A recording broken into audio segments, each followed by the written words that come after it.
ភាសាខ្មែរអាននឹងសរសេរមេរៀនទី52មេមន់និងកូនអំណានអានមេមានមេមន់មួយបណ្ដាកូនរកចំណីនៅក្រោយផ្ទះពេលមកដល់គុំពោតព្រៃមួយកូនមន់បានដើរឃ្លាតឆ្ងាយពីមេវាពេលនោះមេ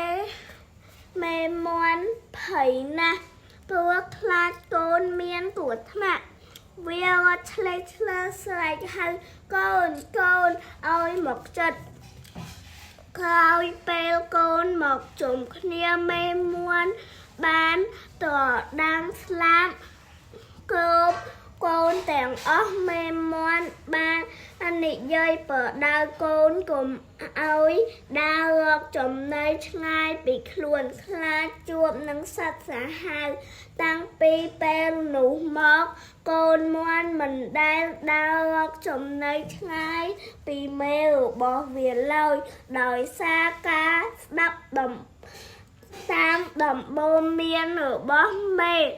កូនមួនទាំងអស់រស់នៅជាមួយមេ